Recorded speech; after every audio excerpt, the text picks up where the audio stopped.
Hello, everyone. Y'all are going to hear some music because I went ahead and put that on so we don't have to worry about that, or so Smiley don't have to worry about going back and forth and fumbling something up today because I found a new video I want to watch. Hello, Kimberly. Good morning. Pebbles, good morning. Good morning, Melissa.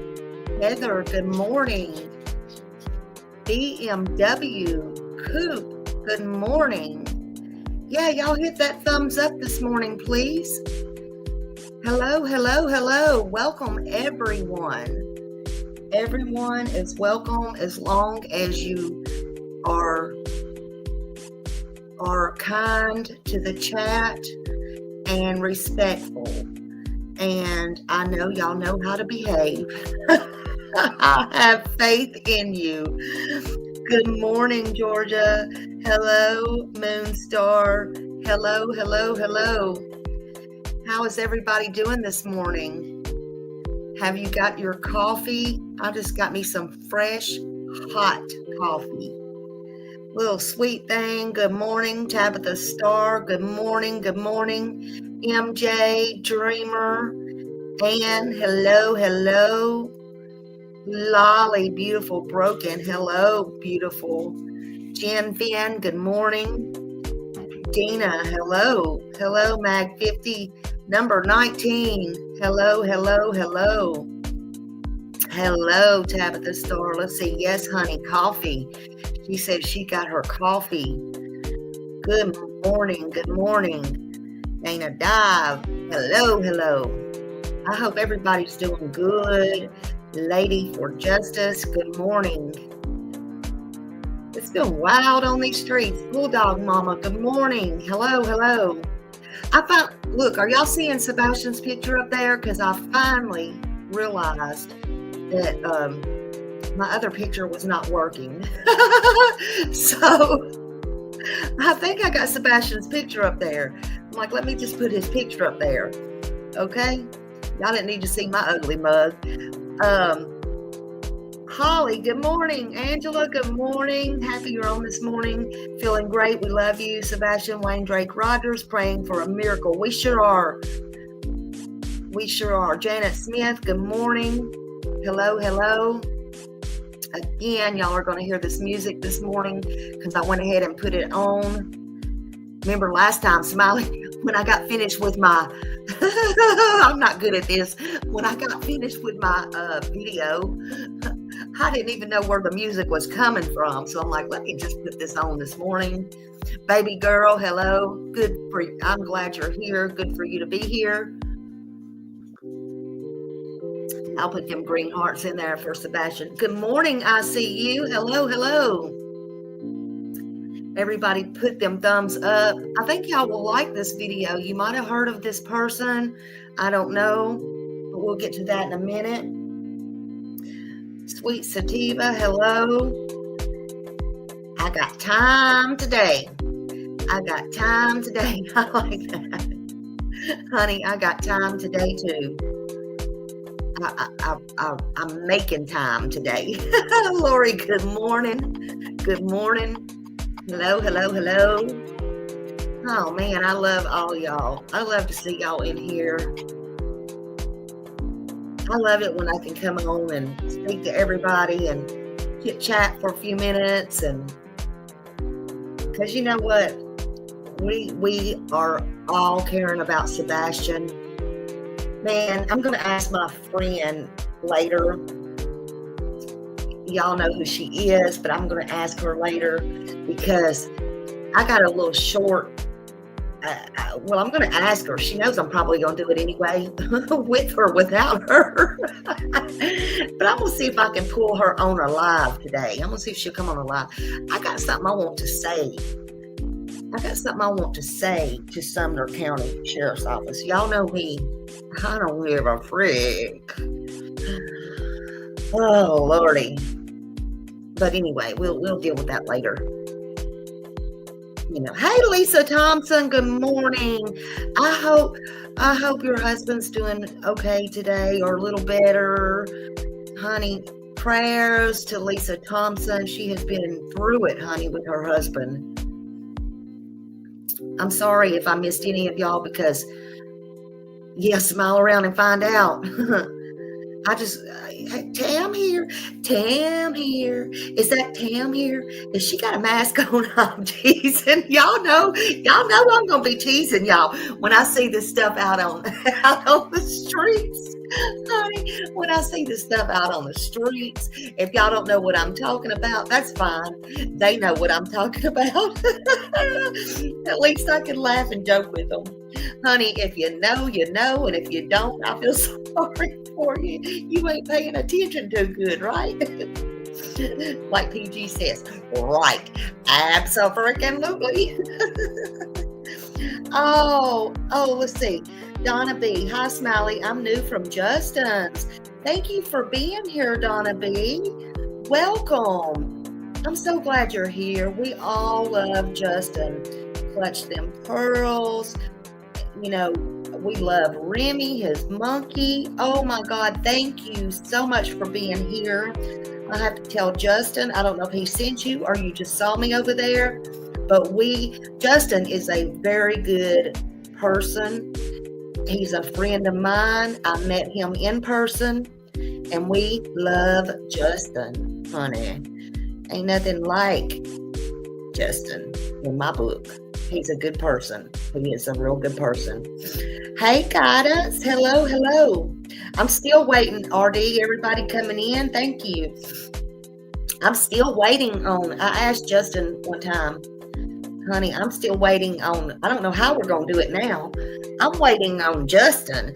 I want to get with Justin. I just want to tell y'all this morning. Okay, Lolly, I just want to, okay, Lolly, gotcha. I just want to get with Justin and I want to go do a wedding crasher. Thank you, Lolly. I want to do a wedding crash. I want to be a wedding crasher with Justin. But now he's got Remy, so we got to go crash a wedding with Remy. I know he's not feeling good, you know. Good morning, Governor. Hello. So, you know, I don't know. I hope he feels better. I was worried about him the other day, for reals. Yeah. But listen, Wally, I hope that's a little better. Please let me know. I'm fixing to get into this. Okay. Let me just say this, because this is a new channel. I don't know how they work or anything. Guidance, hold on just a minute. I want to hold your horses, girly. Hold on just a minute. Hold on. Okay. Anyway, now let me get back to this. Hold on a minute. Sorry, y'all. Now let me get. Okay. So I just want to say, under the Section 107 Copyright Act 1976, allowance is made for fair use for purposes such as criticism, comment, news reporting, teaching, scholarship, and research. We are researching the Sebastian Rogers case. I'm sure there'll be a little bit of criticism here and there, and I am reporting to y'all. I don't know if I'll be teaching anything or not, but this video I hope will be teaching. And you know, I know this person don't know me, but I will try to stop as much as possible. But I'm not very good at this, so my peeps know me, and I just hope I don't get no strike. But full credit. Y'all put the full credit up for this person. We're gonna go on here now. And hold on, let me put his information in here. Hold on. I usually do that first. Hold on. I'm not good at all the things. Hold on a minute. I just found this so interesting when I watched this last night. Okay, hold on a minute. Okay, so y'all know where I'm going with this. Hey, Jude. Hey, everybody. All right, so let's get on with it this morning. I just found it interesting, okay? So I'm going to share my screen.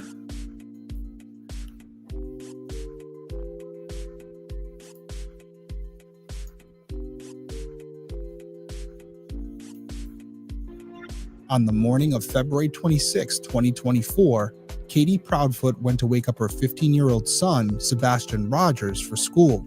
But when she entered his room, his bed was empty. She searched the rest of the house for him, but he was nowhere to be found. Katie called the police, and a large-scale search began immediately. As hours turned into days, the search intensified, with hundreds of people combing the area near the family's home in Hendersonville, Tennessee. Despite these efforts, no trace of Sebastian has ever been found. It's been 9 months since Sebastian vanished, and investigators are still searching for him.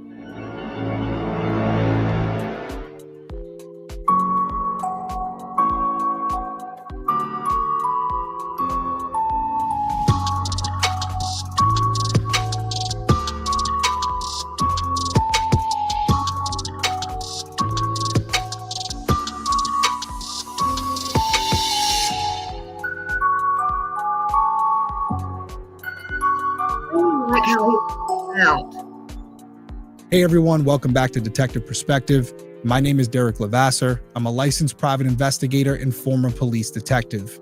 Each week I'll be covering an unsolved case in story format. I'll then give you my perspective on the investigation and provide contact information for the individuals or organizations connected to the case so that if you have any tips, you can contact them directly and maybe you can help solve a case.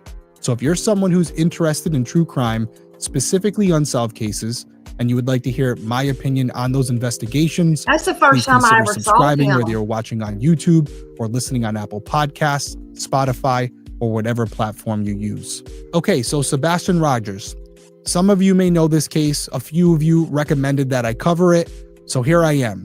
And I want to tell you right from the jump that Haley did the research on this. And when she gave me the script, I started researching it. And she told me right up front that there's been a lot of misreporting, a lot of drama, a lot of rumors surrounding this case. So I'm going to do my best just to focus on the facts and keep my number one priority for all these cases in mind, which is to cover the case, expose it to people who may not know about it yet. And if there's something that's said during my episode that triggers someone, or maybe they think of something that could be of value, they have the information to contact the right people, because we want to solve these cases. And if we're not talking about them, then the chances of that decrease. And as you will see with a lot of the cases that I cover, by the time I get to them, the media coverage on these particular investigations has subsided. And also, I try to incentivize people to come forward by letting them know when there's rewards. And I will tell you, in this case, there's a large reward, a lot of money. So if it's not enough to just do the right thing, maybe there's someone out there who's financially incentivized. And if that's the case, I don't really care what it takes. As long as we bring Sebastian home, that's all that counts. So like I said, I'm going to stick to the facts as I know them. Law enforcement has been very tight-lipped about this case. So we're going to go over everything we can. There's a really interesting video to break down. I'll give my final thoughts at the end, and we'll see if anybody comes forward. So with that all out of the way, let's dive into this week's case. Sebastian Wayne Drake Rogers was born on December 7th, 2008 to parents Katie and Seth. Now, Katie and Seth didn't stay together, and Katie later married Chris Proudfoot. And for the most part, Sebastian lived with his mom and stepdad in the Stafford Court neighborhood in Hendersonville, Tennessee, a town just outside of Nashville. He also maintained a relationship with his father, who lived about an hour away in Clarksville. As a child, Sebastian was diagnosed with autism. A former teacher told News Channel 5, quote, "He is high functioning. He has a great sense of humor. He loves to laugh. He's a jokester. He's super smart." His dad further described him as loving and inquisitive with a big heart. Sebastian had many interests. He loved animals, fishing, dancing, and swimming. He enjoys spending time outdoors, especially on playgrounds. He is also a big fan of Minecraft and is obsessed with the color green. In December of 2023, Sebastian turned 15 years old and spent Christmas break with his father in Clarksville, and by the end of 2024, he was back at his mom's and ready to return to Beach High School where he was a student. At around 6 a.m. on February 26th, Katie went to wake up Sebastian for school and realized he wasn't in his bed. She searched the house but found no signs of him. And it's important to note that the doors were locked and his phone, medication, Nintendo, and all of his shoes were still there. The only thing that seemed to be missing was a flashlight Sebastian, quote, often played with. Katie checked outside but didn't see him, so she called her husband Chris, who was over 3 hours away working in Memphis. Together, they decided to contact the police. According to News Nation, Katie told officers she had last seen Sebastian the night before when he went to bed at 9 p.m. Around an hour later, she heard a thud come from his room, so she called out to him telling him to keep it down, and he responded. And after he responded, she told him to go to sleep. That was the last time she ever talked to her son. Katie explained that she went to bed at midnight and woke up 6 hours later to find him gone. She told police that Sebastian has high-functioning autism and has no history of running away. She described him as a, quote, very smart gamer who is not mischievous by any means. After hearing from Katie, the Tennessee Bureau of Investigation, also known as the TBI, was contacted and an endangered child alert was issued at 11:17 a.m. The alert stated that Sebastian was last seen wearing a black sweatshirt, black sweatpants, and glasses. News Nation reported that more than 200 searchers were deployed to look for Sebastian. The search included canine units, mounted officers, drones, and helicopters. Chris later told Nancy Grace about these searches, stating, quote, there were 5 dogs that started the scent search, and then after that, there have been dogs from all over the country that have come in and done searches and had scent hits in various locations. A certain percentage of them tend to go to the same spot, which would have been a nearby retention pond. Now, the retention pond was only knee-deep, but it was drained during the search with no evidence of Sebastian being found, which I would say is a good thing. Chris went on to say that tracking dogs also picked up Sebastian's scent around the house, but no cadaver dogs indicated any findings. I do think it's worth noting that most media outlets reported no scent trails for Sebastian were ever discovered, so it's unclear what the truth is here. I'm only reporting what we were able to find, but just to put it out there and be transparent, there are reports out there that say no scents were ever found relating to Sebastian and that it was just dead ends everywhere. Now, Chris obviously has a different opinion, and that's why I wanted to include it because he was boots on the ground, and I would think that he would know. At 4:30. Okay, y'all, I want y'all to remember, he's telling it in the professional way as he knows it and what he was handed, okay, just like we were. I think he did a real good job with this. Okay, he's got the hearsay from Chris and all the things. Okay, everything pretty much was out of their mouths. I think he did a really good job with this. So let's listen. Let's continue to listen. 35 p.m. on the day Sebastian was reported missing, the TBI sent out a tweet asking residents near Beach High School and along Long Hollow Pike to check their outbuildings, garages, and cars. They feared Sebastian might be using one of these locations as a hiding place. News Nation reported that the urgency of the search was increasing due to colder temperatures expected to move into the area. Authorities were unsure if Sebastian was properly dressed for the weather, which obviously heightened their concerns.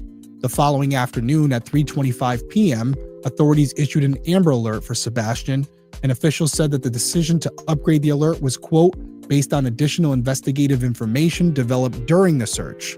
Now, I know some of you are going to be questioning why they didn't just issue an Amber Alert right from the start.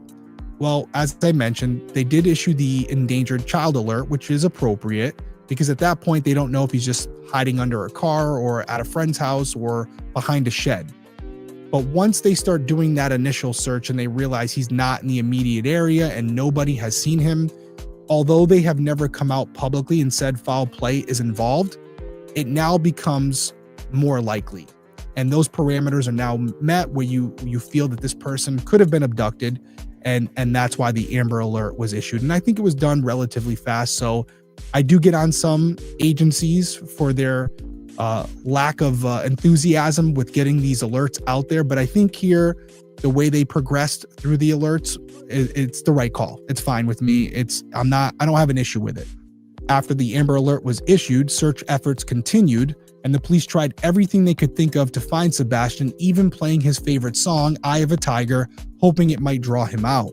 Investigators also urged residents to check their security and doorbell cameras for any footage of Sebastian, and obviously many people did, but as far as we can tell, there were no confirmed sightings ever reported. By the end of the day, on February 27th, searchers had covered more than 2,000 miles on foot, but there was still no sign of Sebastian anywhere. At this point, Sebastian's family had not spoken to the media, leading to many questions from the public. On February 28th, the TBI issued a statement explaining the family's decision to remain private. The statement read in part, quote, "We have been requested by the family to let local media know that they are not in a position to speak or be available to the media at this time. We, the TBI, have told them that while we would relay their message, it would be the decision of the individual media outlets and reporters to proceed as they see fit." I found this statement very interesting, and I'm interested to hear what you guys think as well, because we've had statements from law enforcement before on behalf of the family, and usually they ask straight up, "We'd like you to respect the privacy of the family during this difficult time." Didn't seem like they were doing that. It seemed more like they were saying, "Hey, listen, we're coming out here. We're just the messenger. We may not necessarily agree with this decision, and ultimately, although we're relaying this message, reporters, journalists, if you want to go after them and you want to pressure them, we can't stop you." Maybe I'm looking too deep into it. Maybe I'm reading too much in between the lines, but I think they could have been a lot more aggressive and to the point with their statement by saying, "Hey, we want you to leave them alone." And although there's nothing legally they can do if journalists decide not to, they can still show a position of authority and highly recommend, highly suggest that the family be left alone, at least for the immediate future. And that's not what I got from this statement. Now, as far as Katie, Chris, and Seth's decision not to speak to. What did I tell y'all? What did I tell y'all from day one? I said, read between the lines. But there are those out there, I'm not saying y'all, there are those out there who are too busy bodies, bashing every damn body else trying to get clicks, views, likes, and money, and not caring about what the hell is going on. And there is a child missing. Everybody wants to be so right. I don't care about being right. You got to think real life, people. Read between the lines. I was so glad I come across this. And in this entire video, he has no dog in this fight. Okay? He ain't for Seth. He's not for Chris. He's not for Katie. He actually says some good things about Chris and Katie. There's some things I didn't like he said about Chris and Katie, but that's just me because I'm a little bit more biased than most. But that's just me. It's about being an adult, paying attention, reading between the lines. But did you hear what he said? The reason I think that TBI and them did that, this is my opinion and my theory only. It does not make it true. It does not make it true. But it's something I also had a conversation with somebody with a couple of days ago on the phone. It's because if they are friends like he claims, I still don't know. I would love to see them come out and address that, but that's neither here nor there.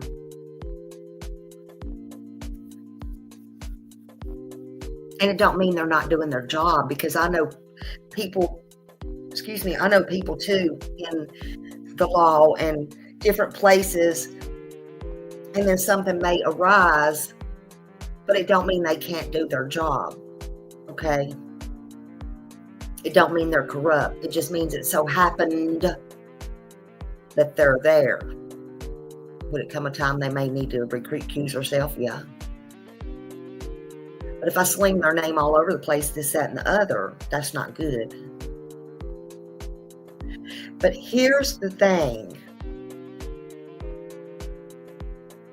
Here's the thing. TBI, Bobby Simmons is with TBI. And he just said they come out and did that and said it that way when they could have did it another way. Is that because they did not want Chris and the Proud Feet to know any different? Is that why?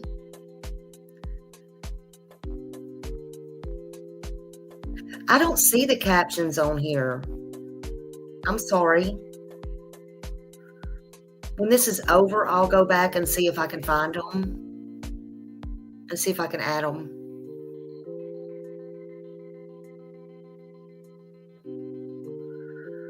Hold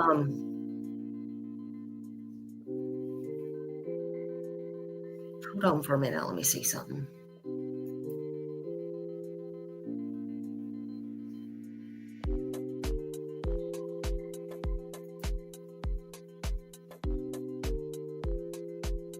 No, I'm going to have to go back. I'll have to go back and see if I can add them though. I'll go back and see if I can add them. I apologize. Yeah. Hey Jude, I seen it. But I told somebody the other day, I wonder if this is not why they're coming out and showing their face, because they don't want Chris to see their, what they're thinking, so he can know if they're lying, because they're allowed to lie. They're allowed to lie. I'm wondering if that's why when Craddock put out that statement the other day, trying to save face about the hoodie guy. Again, they are allowed to lie. Why come out with it 10 months later? But I'm just wondering if they did that to make Chris and them feel comfortable. Why not call a press conference? You don't want to show your face? Come on, chicken. I mean, really? You don't want people to look you in your eyes? Sebastian's not a game, though. Sebastian is not a game. Craddock said they have not cleared anyone. But they don't know what they don't know. He also said they haven't ruled out foul play. Well, what exactly have they done?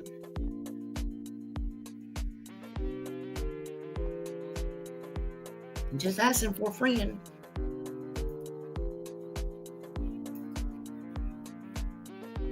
To the media, I don't really have a problem with it. What are they really supposed to say? They know, if they have half a brain, that the media and people in the community are at least going to entertain the question, could they be responsible for whatever happened to Sebastian? Katie was the last person with him, and we have to remember that the account of her last interaction with Sebastian is from her and can't really be corroborated or confirmed. So we're just going off her word, and you would love to believe the mother of the victim. Snowflake's nightmare. I tell you what, come back. And I was just talking earlier, I don't think you were in here, and I'll show you what kind of real games that Sumner County is playing. Okay, Dog and them's got more done in 2 or 3 months and at night than Sumner County has. And I will let you know publicly what I have to say to Sumner County, just like I said. So forget the riddles. They're not important, girly, if you are a girl. Because, see, other people might not say it. My friend might not want me to say it, but I'm literally going to ask her if she wants to come up here. But I'm going to say what I'm going to say to Sumner County in another live here today. Stay tuned.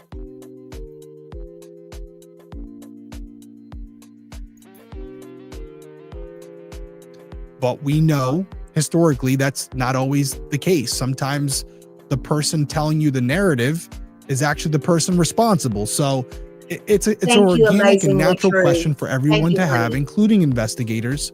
So the only thing that Katie, Chris, and Seth are going to do at this point is say something that can be picked apart or misspeak and say something that is interpreted incorrectly and makes them look more guilty. So I think the best decision at this point is to stay quiet, but I will tell you, they didn't stay quiet for long, and we're going to talk about it right after this break.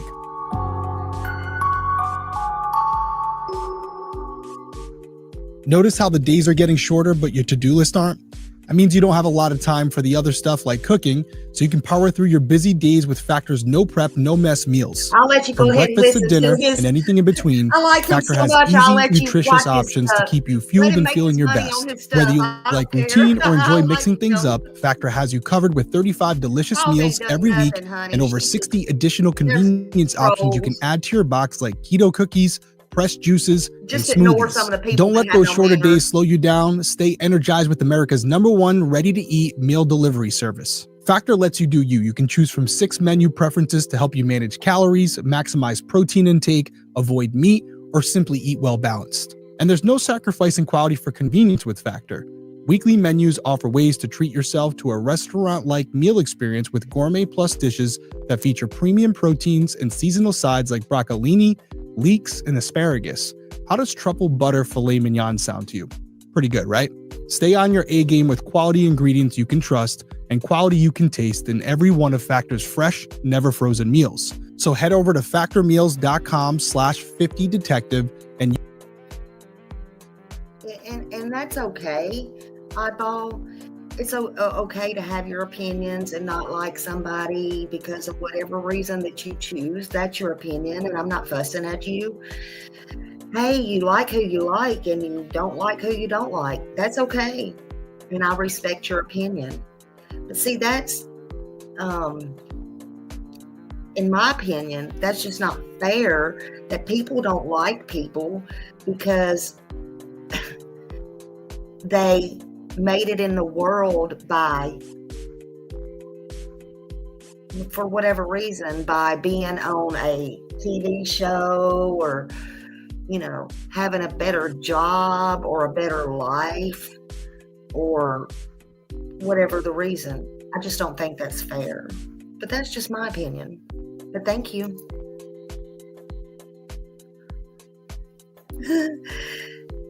Thank you. Good to see you too. Hello, everybody coming in. Hello, Sarah. Good to see you. I hope you're doing okay. Let them troll. Let them troll. I wish they would all click the thumbs up. Everybody click the thumbs up. Welcome in, everybody. Yeah. How about that one? Oddball? I think people earn what they do, Hey, Butter Biscuit, thank you for the super sticker. Thank you. When I go back to Tennessee this time, I don't know if I'm going to do it I'll probably do it in Tennessee. I don't know if I'm going to do it both places, though. We got so much going on. I'm probably going to either pick a child or take it to I know here they got take it to the bus. Underprivileged children, but I don't think it's a bus. I don't know what I call it, but I gotta get time, and I'm gonna pick a child. Do y'all have the up there? Do you have the trees for the children still, where you can pick a child? I would love to find, in honor of Sebastian, like an autistic child, you know, this year. Did anyone bring the Troll Be Gone spray? It used to be the bitch spray. Now it's Troll Be Gone spray. Good morning, Tori. Hello, hello. Let's see. Oh my God. He was on Big Brother. I thought he used to be a cop and works with Stephanie Harlow. Yeah.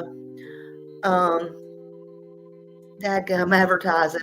I know. I like him so much though. When it pisses the trolls off, we're gonna watch his advertising. Let him make some more money. I don't care. Hit that thumbs up. All right, let me go back so we can get it off the advertising. Okay, hold on. And use my code 50detective to get 50% off your first box plus 20% off your next month.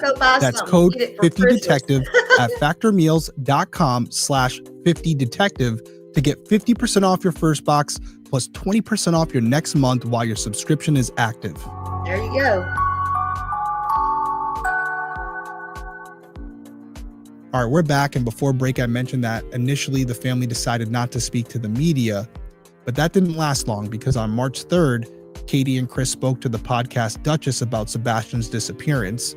And this was their first interview with the media. And in that interview, they explained that Sebastian was, quote, 15 in age and body, but his mind has not caught up with his body.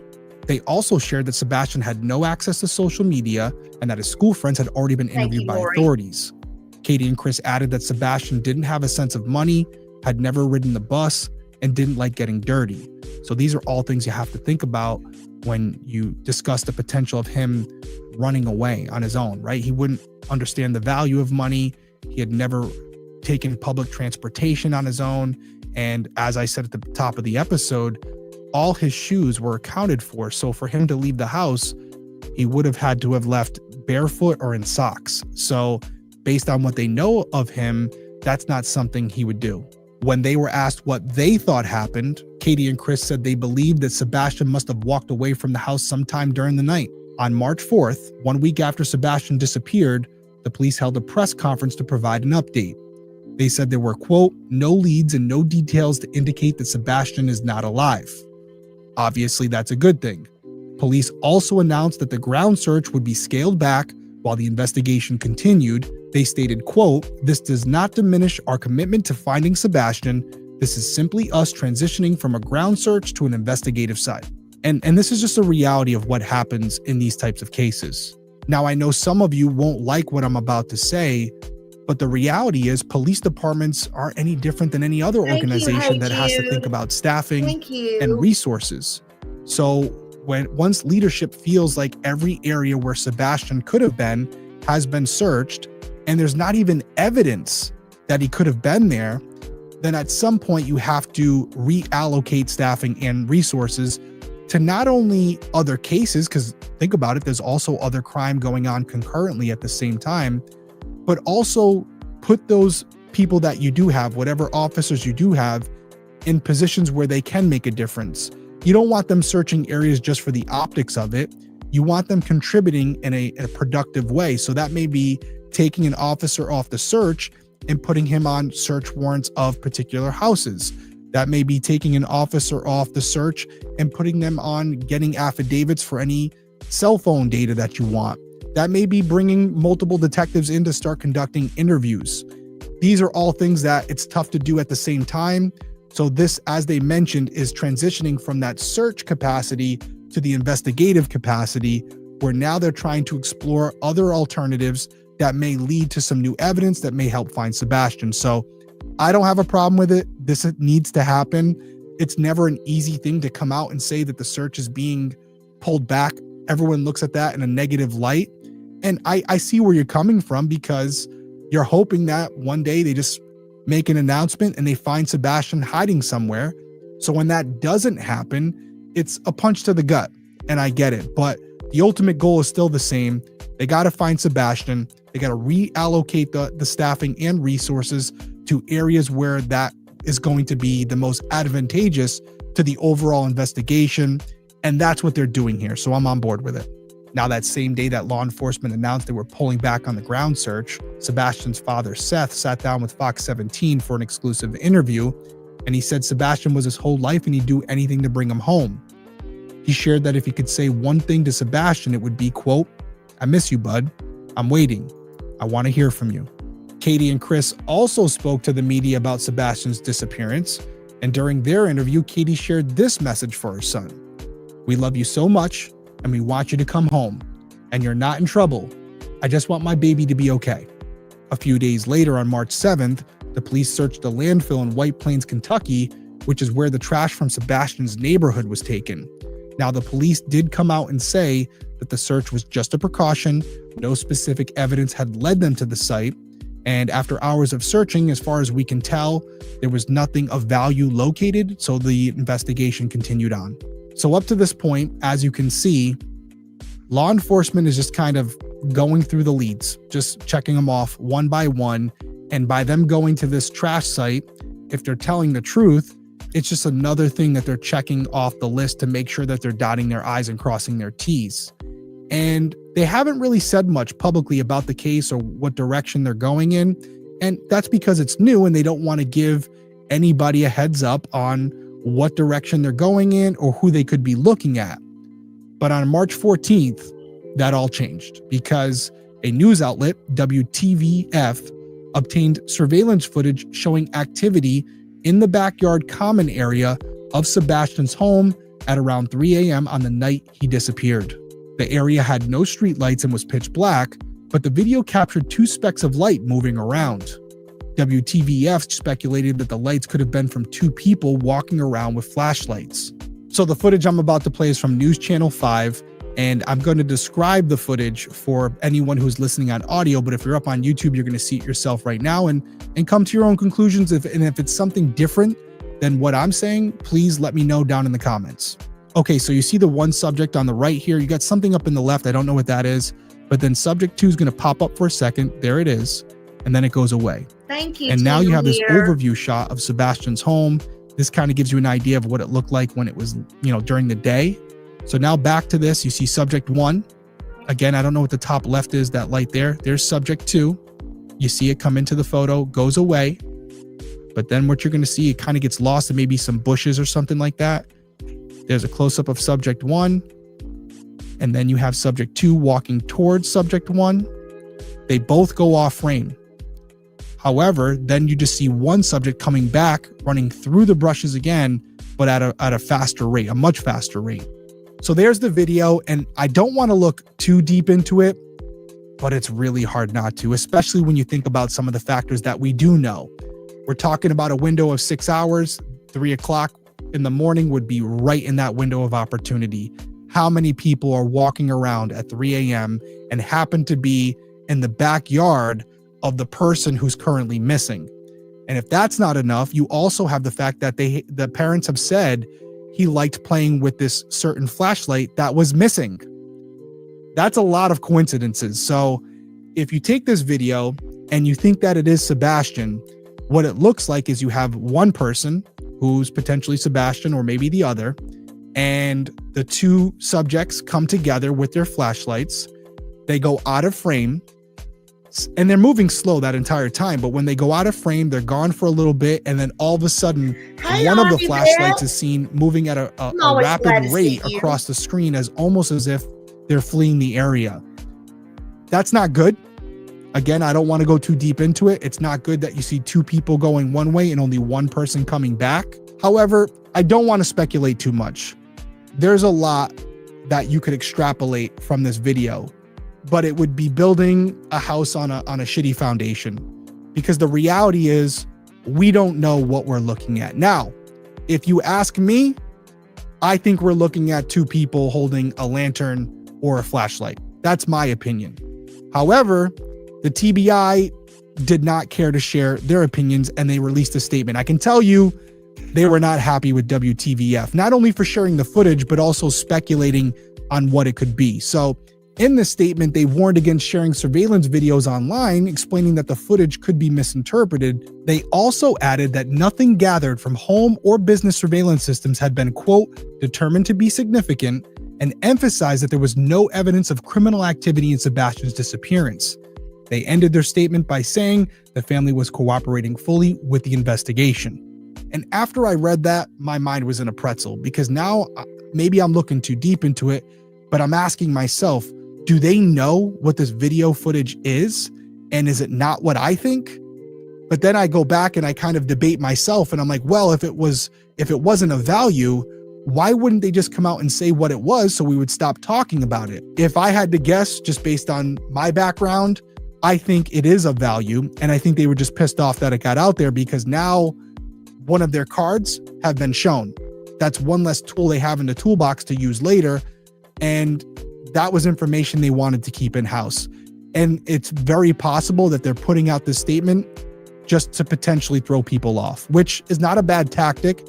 I might do a similar thing, maybe try to downplay it in a vague statement without completely discrediting it, because maybe later it'll become a critical piece of evidence.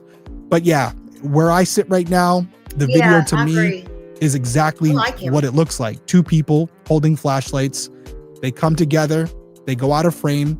Only one comes back. Oh my goodness. What we can make of that, your guess is as good as mine.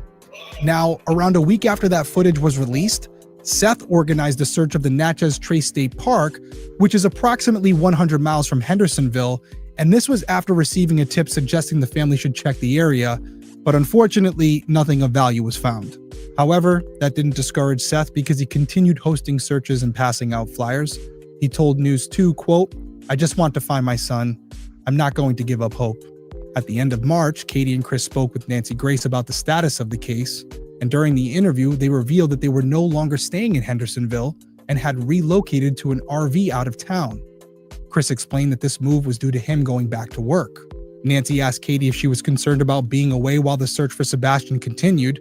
And Katie responded, quote, absolutely, my son could be anywhere, and we're looking everywhere and anywhere. When asked what she thought had happened to Sebastian, Katie said, quote, I think it's possible someone has my son. I feel like if he had been close to the house or walked off, we would have found him by now with as many people as we had searching. Katie told Nancy that she was asked to take a polygraph, so she did, and she passed. And Chris said that since he was out of town when Sebastian disappeared, he wasn't asked to take a polygraph, but he said he'd be more than willing to do so if they wanted him to. Katie then claimed that both she and Chris had both been cleared by law enforcement. However, as far as I can tell, the police have never publicly cleared anyone. In fact, just days after this interview took place, police told WTVF that no one has been cleared. They also expressed frustration with online rumors and speculation, saying it did nothing to help the case. And I can see where the frustration is coming from just from our research on this case. Thank you so much. You can find rumors and speculation on Facebook and Reddit, and people are presenting their theories as fact. And this type of behavior can severely hinder a case, especially a newer one like this, where law enforcement is keeping everything close to the chest and they're being very careful about what is released and when it's released. There may be some strategy behind that. So if you have people putting misinformation out there and presenting it as fact, and for some unfortunate reason it gains traction, it can cause the community to go in a specific direction that has nothing to do with what needs to be investigated. It can also create a public outcry that's unsubstantiated. For example, based on what's being put out online on Reddit or Facebook, you could have a group of people going after someone who has nothing to do with the crime. And we know that was going on here in this case, because even though they didn't say it, I believe personally that Katie and Chris moved partially because of the backlash they were getting. And that's not just me pulling it out of thin air. She later told Fox News, quote, we are posting flyers every direction we can, but at the same time, there were quite a bit of people that were sending some very threatening and hateful messages to us. They're following us, they're driving past our house at all hours of the day or night, disturbing the neighborhood, and even the neighborhood is very upset and concerned. They're worried about their safety at this point. She finished off by saying that she felt leaving the neighborhood would help calm things down. And that's unfortunate, because there's a real possibility she had nothing to do with Sebastian's disappearance. I'm not clearing her completely. I'm in no position to do so. But based on the little bit of video we do have, is it possible that Sebastian met someone outside that wasn't Katie? Of course it is. So to have these people so convinced that she's responsible for Sebastian's disappearance, it's unfair. And she may very well be a victim at this point as well. Now, if information comes out that suggests otherwise, I'll be the first to hop on it. But we're not there yet, and we have to treat everyone innocent until proven guilty. And as of right now, there has been nothing incriminating about Katie. We're going to take our last break. We'll be right back. Thank you, Sherry. I got the email. Your nighttime bedroom temperature has a huge impact on your sleep quality. If you wake up too hot or too cold, I highly recommend you check out Miracle Made's bed sheets.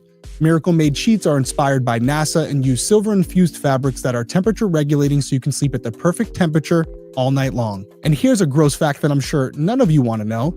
Traditional bed sheets can harbor more bacteria than a toilet seat. So yeah, you're basically sleeping in the bathroom every night. Congratulations. And in some circumstances, bacteria, not a good thing. It can cause acne, allergies, stuffy noses, and let's just be transparent about this.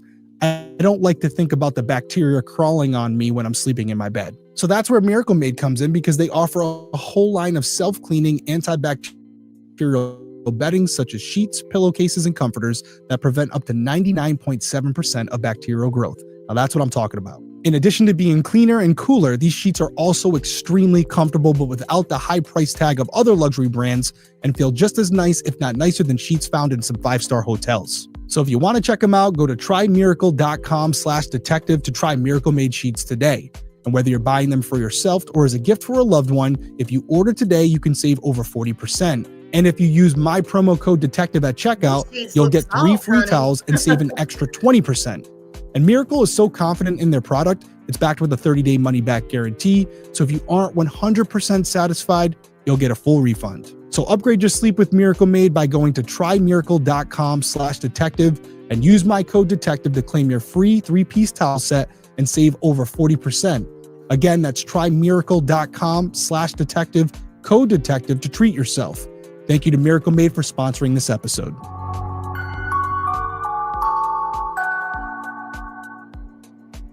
All right, we're back and we're going to continue with the next significant update, which came on April 2nd when the police held a press conference. They shared that during the first week of the investigation, they obtained multiple search warrants, including one for Sebastian's home. According to WKRN, cell phone data was also analyzed, and all available digital evidence, including data from Sebastian's Nintendo, was searched and documented. Additionally, with the help of the FBI, all vehicles that were in the area at or around the time of Sebastian's disappearance had been identified and accounted for.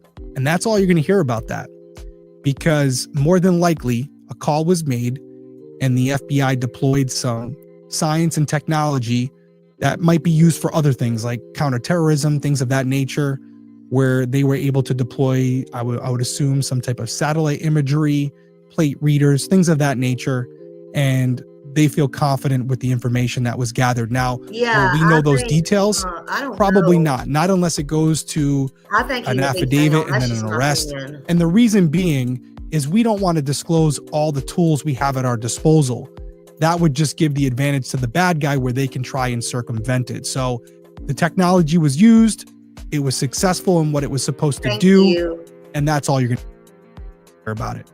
Now, the police emphasized that they were continuing to work tirelessly, focusing on, quote, good old-fashioned police work. They were interviewing and re-interviewing individuals, checking leads, and then rechecking them again. And that's what I like to hear. It's easy to get caught up and think you are the best at what you do.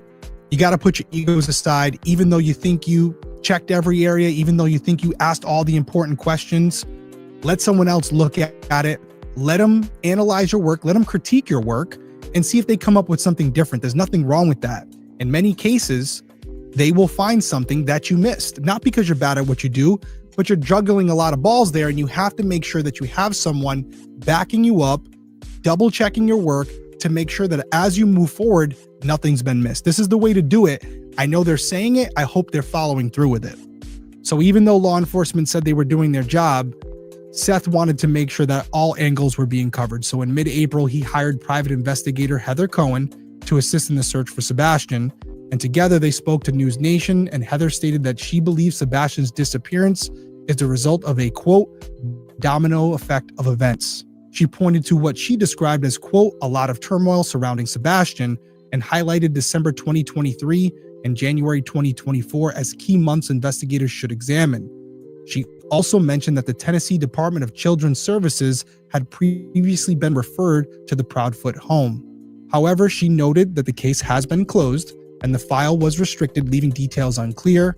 She also referenced, quote, some talk about Chris leaving Katie, calling it, quote, trouble in paradise. Seth told News Nation that he has, quote, mixed feelings about whether Sebastian was safe at his mother's house. He said, quote, I've heard some things. He also revealed that Katie and Chris hadn't spoken to him for 2 weeks, which he felt meant they didn't share the same goal of finding Sebastian. Seth expressed confusion over the circumstances of Sebastian's disappearance, saying, quote, it doesn't make a lot of sense.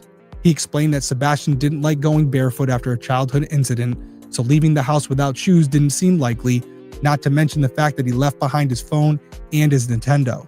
The police also spoke to News Nation and reiterated that while there was no evidence of foul play, they were not ruling anything out, and they made it abundantly clear again that Katie and Chris had been cooperative throughout the entire investigation. After all these interviews, the search for Sebastian continued, but the media coverage, as it usually does, began to slow down. In mid-May, Seth publicly called for the FBI to take over the investigation into Sebastian's disappearance. He told News Nation, quote, I don't want my son to become a cold case. The way I'm seeing things now, it'll be a cold case. By late August, more than 6 months had passed since Sebastian went missing. If we have anything to do with it, Seth, this is not going to become a cold case. I don't know what Ellie's doing or anybody else. But the more people that talk about this, I don't know what I just saw in here a while ago, but the more people that talk about this, it doesn't matter who it is, it's keeping Sebastian alive. And that's what's important. And I don't know why so many people try to shut it down and have a problem with people searching for Sebastian or saying his name, but they can't shut everybody up. They cannot shut everybody up, and we're not going to allow them to shut us up, period. It's not going to happen.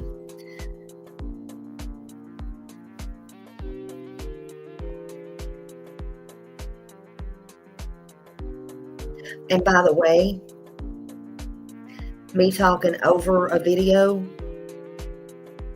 I'm sorry. You can either rewind, you can rewatch it. That's why we put the links up, so you can go watch it on their channel and watch it all by yourself when it's nice and quiet. But just FYI, I, Smiley, am not the only creator in YouTube land that does this. And I'll run my channel as I see fit. Just FYI. Thank you.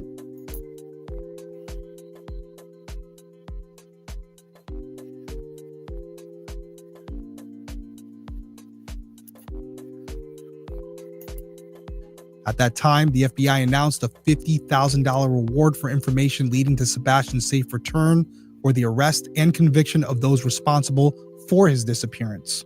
In September, Dwayne Chapman, also known as Dog the Bounty Hunter, joined Seth in the search for Sebastian. Chapman followed leads and doubled the FBI's reward, raising it up to $100,000. He told the media that he believed increasing the reward would bring them closer to finding the answers they were looking for. Over the following months, the investigation continued. His parents remained vocal in the media, but the police were tight-lipped, revealing little to no information. As of this recording, the investigation into Sebastian's case is still very active. The most recent update was released on November 22nd, when the reward for information increased to $200,000. Seth spoke to News 2 at that time, expressing hope that Sebastian would soon be found.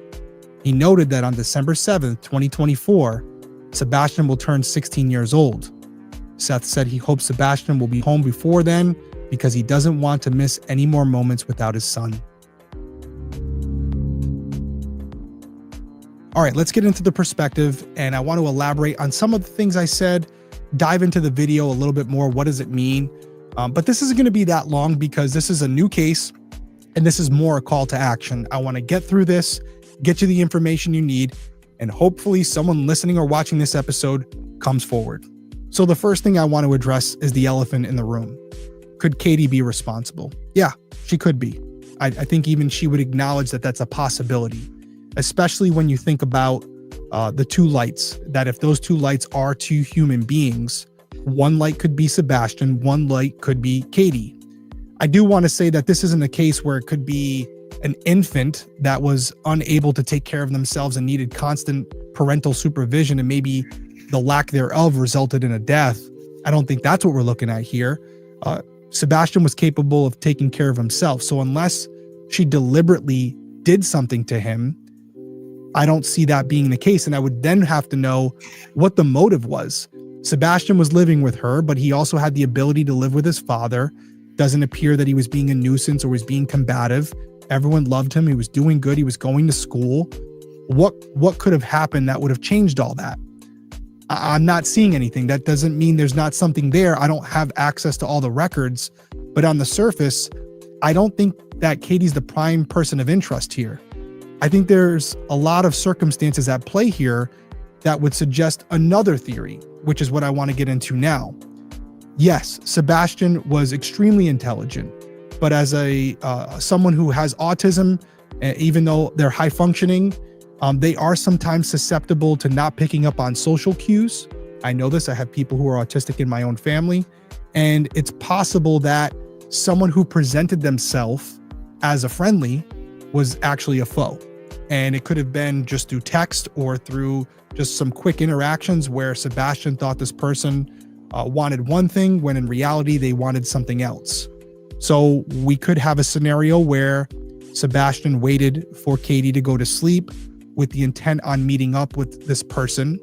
And I'll even go as far as saying this. I keep saying this person had, some type of malicious intention. It's also possible it was someone who was a friend or someone who was just hanging around and having fun with Sebastian. And maybe something happened while they were out playing around. Could have been an accident. And this person got spooked, felt responsible, took off, and has never come forward. That is one angle. The other angle is this person, like we were originally saying, did have some type of nefarious intention, was able to get Sebastian out of the house, brought him somewhere, and based on just the video, it seems like whatever happened to Sebastian happened relatively soon after they went out of frame. I say that because only one subject is seen running back across the camera. That's what happens when you start to analyze this video, right? Because you could push back on me and say, well, how do we know that the two people went off camera and the person we see running back this way isn't Sebastian? Maybe they're playing manhunt, hide and go seek, whatever you want to call it. Different generations call it different things, where they could have been out there playing around and maybe Sebastian runs off in the opposite direction, loses his sense of direction, loses his orientation, and keeps running and gets to a point where he falls, gets hurt, continues down into something where he can't be seen. Again, not likely. At this point, someone should have spotted him or a dog should have picked up on his scent. That's not the case. So a lot of questions, a lot of variables here. If I'm looking at this, and I think investigators are probably looking at it this way as well, if that camera footage is what we think it is, and I know they downplayed it, but if it's what we think it is, you have Sebastian and you have the person responsible for his disappearance. And that could be a variety of people. I'll even throw out there, just for the sake of this conversation, without knowing the details, which this could be quickly ruled out, could Seth have been in the area? Was Seth down in that location based on his GPS data from his cell phone, his vehicle data? I don't have that information. That is something that as a detective, I would be going down the list and ruling them out one by one. We can also add Chris to that list. I know he was in Memphis, according to what I said tonight. That's probably the case. That would need to be verified as well. Once we've done all that, and we know the only person that was in that house and in that vicinity that's connected to Sebastian was Katie, then you start there. Now I would want to explore Sebastian's life. I know he didn't have social media, but they said he was a gamer. And I don't know what games he was playing. They mentioned Nintendo numerous times, although 2024, Nintendo doesn't seem like the optimal unit to be using. But I do wonder if any of the games he was playing, whether it was on Nintendo or on some other gaming system or on a computer, did any of those games have a community element to it where you could interact with other gamers who are currently playing the game? I know there's games as simple as Roblox on your phone where you're playing the game, but yet you're also interacting with other people. Could he have been interacting with someone who was local, who set up a meet time for them to go out and play Manhunt or play with flashlights or go on a little adventure, a mission? What could have gotten him out of the house? Someone would have had to have access to him. And the only way I'm seeing right now would be by phone or through the gaming system. And if they contacted him through phone, we would have someone by now. They've gone through that phone with a fine-tooth comb. They can see all his data. They would know his search history, who he's communicating with, who his contacts are, and what different search history he had going on in there. So I don't see that as an angle. The gaming system is something I want to explore. But I do think that there's someone in this community, probably multiple people, who know something and maybe haven't come forward yet. I am a little concerned that at this point, there has been no sightings of him on camera. You've seen the overhead view of that area. It's a nice community. And you would think that most of them have some type of surveillance system, some type of doorbell camera, and no one picked him up. Not one camera. As far as we know, nothing. It doesn't leave a lot of options. It means he went towards the woods, and you have to ask the question, who'd he go with and where are they now? As far as where I sit, there is a silver lining here, and it's a morbid way of looking at things, but the fact that we don't have evidence that Sebastian has been hurt or killed is a win. As long as there's no evidence of him being injured out in the woods, there's a potential that he's not there and he's currently residing with someone. Obviously, it's not under the right circumstances, but the best case scenario is that he's still alive and he's okay. He may be being held against his will, or he may believe that he has the freedom to leave when he really doesn't. Either way, someone needs to come forward. Something happened in that immediate area. Someone who had seen him in the past, who had known who he was, who had known the time that they could get access to him or what to say to get him to come out of the house, possibly barefoot. Okay. The only thing is, this is my opinion. Okay. This is only in my opinion. We're all adults and we can all agree to disagree. I really like this guy. But I'm going to say right here, in my opinion, I don't think Chris Proudfoot would ever allow that to happen in his home. In my opinion, he's too controlling. I don't care if it's spring, summer, winter, or fall. In my opinion, he had his house like Fort Knox, where nobody could get in or out. And that's just my opinion. And he watched every move, in my opinion. And I just don't think that would be, anything's possible. Anything's possible. Probable, in my opinion. No, that's just my opinion. But again, I don't know what happened, how it happened, but we heard it out of Chris's own mouth, and just what we heard, I don't think that would even be possible at any time. Not even with him sleeping in the garage, if he ever slept in the garage. I can't imagine that. I feel like, in my opinion, he watched every move, even if he wasn't home. Thank you, April. Now, I'm not saying Chris did anything at all. Don't get me wrong. I'm just saying he was so controlling. I just don't think that happened. I just think he run his house like a military camp. And that was also with Katie. Yeah, he was a control person. That's what I think.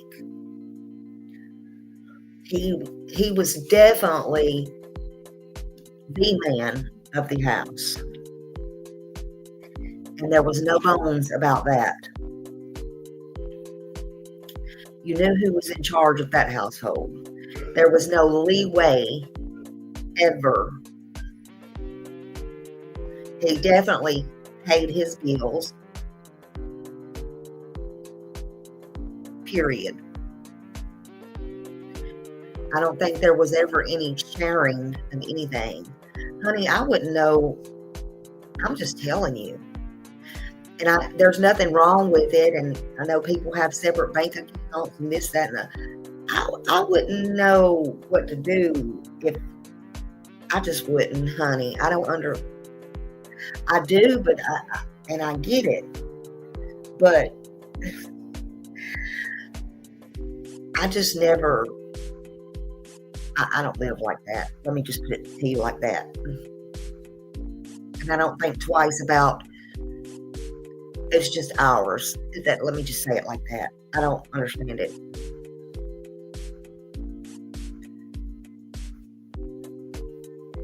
Yeah, they're both. Well, let me put it like this, Tabitha. They are both self-serving. Well, let's just leave it at that. That's just my opinion. This is someone who had some type of interaction with him before. And that's going off the assumption that this doesn't involve a family member or friend, because in that case, they would have immediate access to him, and they would also know what to say to incentivize him to go outside. And the final scenario, which I don't personally put a lot of stock in, is that he ran off on his own, and maybe he planned on coming back, but he got hurt or injured and wasn't able to do so. But that doesn't make a lot of sense to me for a variety of reasons, which we talked about in the episode. No shoes, no phone, and most importantly, that video in his backyard, it clearly looks like two people. So unless there's UFOs in his backyard, or unless there's some type of anomaly with that camera that created this illusion, almost like you'd see orbs in a photo, then those are two people. And I think the movements of those little white dots are highly suggestive that they're human beings holding some type of illuminated device, i.e. a flashlight or a lantern. So where does that leave us? We need someone to come forward. There's a $200,000 reward. If you have information that can help solve this case, now is the time to do something about it.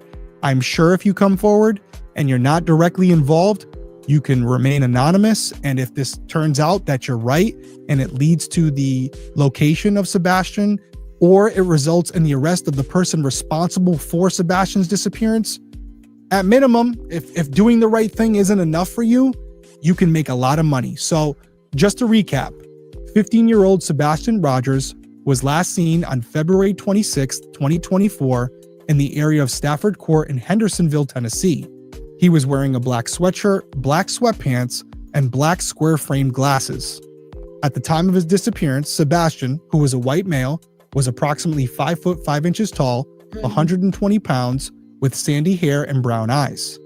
If you have information concerning the whereabouts of Sebastian, please contact the Sumner County Sheriff's Office at 615-451-3838, or you can contact the Tennessee Bureau of Investigation at 1-800-TBI-FIND. And as I mentioned, there is a reward available. $200,000 could be yours if you help solve this case. And as always, my final words. Let me turn this music off. It's getting on my nerves now. Hold on a minute. Let's see. Lord have mercy. Okay. So I like him. Y'all go sub to him.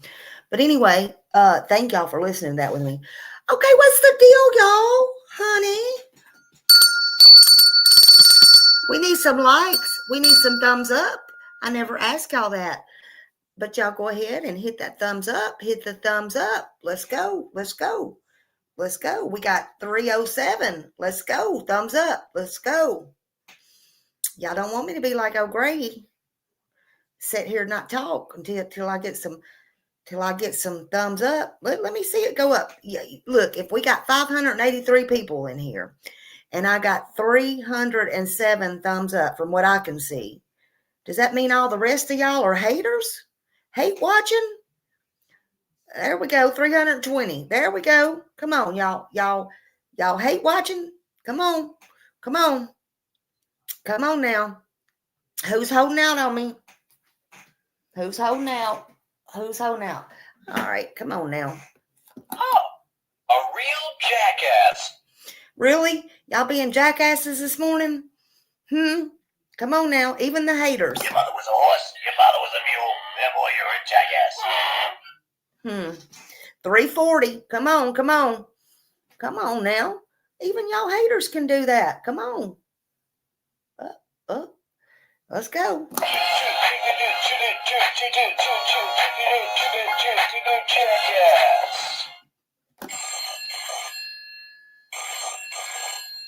It's for you, jackass. What a jackass. Really, 340. And the rest is haters. Are y'all really hating on me this morning? Oh, 354. Let's see. Hold on. Come on. Jackass.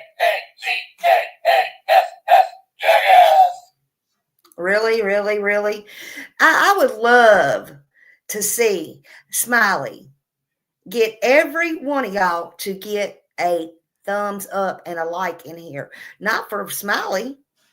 For all them times Smiley never asked for a thumbs up. And for Sebastian, so this can get out here for Sebastian and they can see this guy's video, okay? So they can see the guy's video for Sebastian.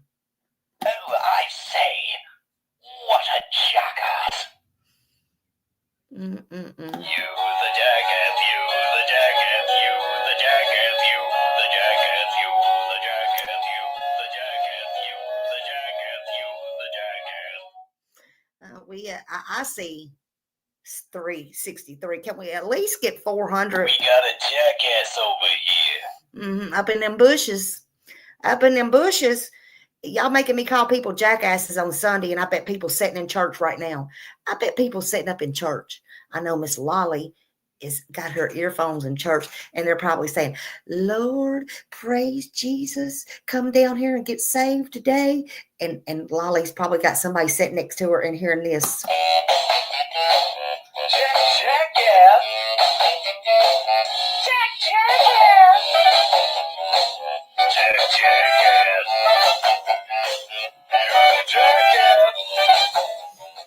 I'm sorry, Lolly. I'm sorry. Just tell them it's this fool over here. This fool. Tell them you don't know who it is. You're trying to get her down there to save. Now, when they say, Amazing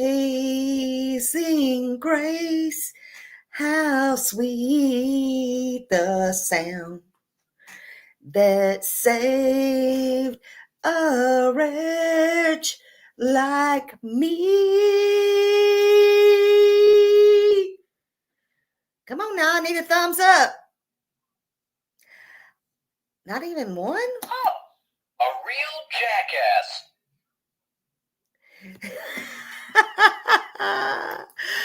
I once was lost 2 or 3 times, 4 or 5 times, 6 or 7 times, 8, 9, 10. But thank God now I'm found.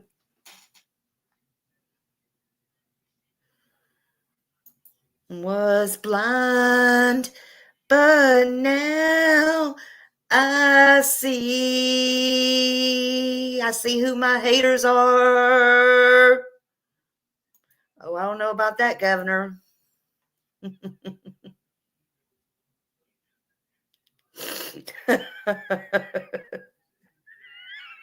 Lady Freedom said she got lost coming out of Walmart.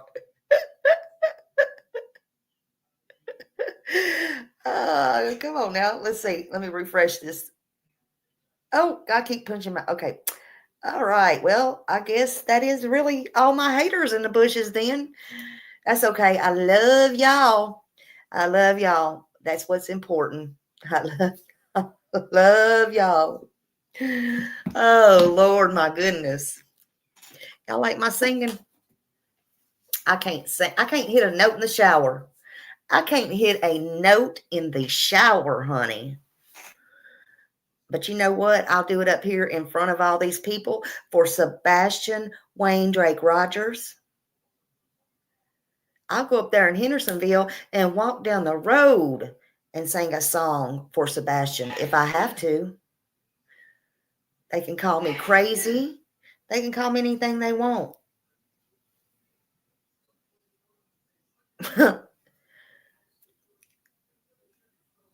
But that's fine. Sebastian Rogers. Sebastian Wayne Drake Rogers. Thank you, Governor. Thank you, honey. You didn't have to do that. I love you. Oh, I'm glad I make you smile. Hey, Jude, don't be laughing at me. I don't know if I'll be like, oh, God, I don't know if I'll turn a cartwheel. I can't because I will fall on my big butt. I could try, but I have never been able to turn a cartwheel. Honey, Smiley I ain't never been no cheerleader. Smiley cannot turn a cartwheel. I can't. I have never been able to. But I would try to stand on my head if it meant helping Sebastian. I love y'all. We are going to have a talk. I'm going to be back on here again. Y'all stay tuned because I'm going to talk to my friend. Even she ain't going to stop me from what I'm going to say. I'm sorry. She knows me. She says, you're hard-headed. That I am. Oh, thank you for being a new member. Thank you so much. Thank you so much. Things are going to calm down after the new year, and I'm gonna start going member lives more. I got to get things calm. 2025, honey, is going to be a better year, I promise. But before that, we're going to find Sebastian. Brown Eyed Girl said the one and only reason I wasn't a cheerleader. Honey, that ain't the only reason I wasn't a cheerleader. You know what? You know why? Now, really, I used to be skinny in the day. You can ask anybody. I was like a shoot brick house. But you know what? You know why I was not? Because I'm scared of heights. I really am. And I done told y'all, honey, I can climb a tree. But I'm scared to come down. Stop laughing. And I go to my friends. Y'all have heard this story. I would go to my friends every day. We would climb this tree every day. I don't know why the hell I climb it. But I was always scared to come down. I'd go up, but I wouldn't come down. Yeah, don't laugh, y'all. Y'all would have to understand. But that ain't why I was a cheerleader. I was also scared. You know how they throw you up in the air? I was scared they would drop me. I was scared I'd get dropped.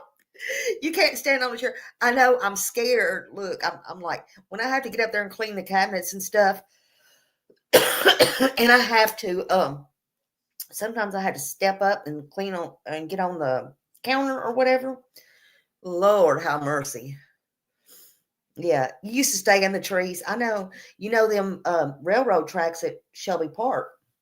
Honey, we used to go down there and walk the railroad tracks. I guess, I know I got people in here watching now that says, Lord, honey, if your grandmother knew that and your mother and all that, you would have been. But we used to do that. We were stupid. We were stupid kids. We were stupid kids. But looking back, we were damn dumb kids. It's a wonder we're even alive. But it didn't really bother me. But if a train would have came and I would have had to get down, oh my God, I probably wouldn't have made it. You're brown haired girl, as soon as I, honey, don't worry about it. You're fine, sweetheart. You're fine. Yeah. But you know what? There's few that's still alive that I know. It ain't funny because they were, look, I love all my friends. I love all my friends. But there's very few that I still know from back in the day. 40. I mean, if you know people from 40 years or so, you're doing good. But most people that I know is dead. Hell, I don't even know anybody in jail no more. You can't say dead or in jail. Most everybody from back then is pretty much dead. Seriously. So I wasn't too stupid. I made it. I made it to 400. Thank y'all. Thank y'all. Oh, thank y'all. I used to not ask for that or whatever, but people said it gets it out in the algorithm. And I really want y'all to see this guy, Derek, or whoever. And actually, since he did this video, it was about what, 11 days ago, 10 or 11 days ago. It's very recent. Now the reward has gone up. Okay. And that's very important, $250,000. But I don't see, if it's an inside job, I don't see anybody coming forward. But I'm so happy that it has gone up. I'm so happy it's gone up. And the main thing is we got to find, we got to find.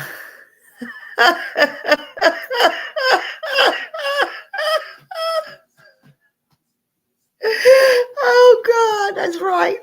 That's right. We had it going on back in the day.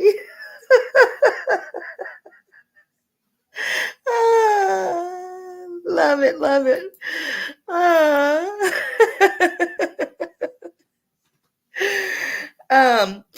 But we need to get it going where either somebody finds him or tells some information about him so somebody can find him or whatever. We really do. And I am going to come back on here this afternoon. Like I said, my friend can't stop me. Sometimes you can't shut me up. But I have a message for Sumner County Sheriff. Or let me put it this way, not the sheriff. I don't think he's smart enough to be sheriff. What is he? What do you call them when they're low man on the totem pole? I'm just saying. Just an officer.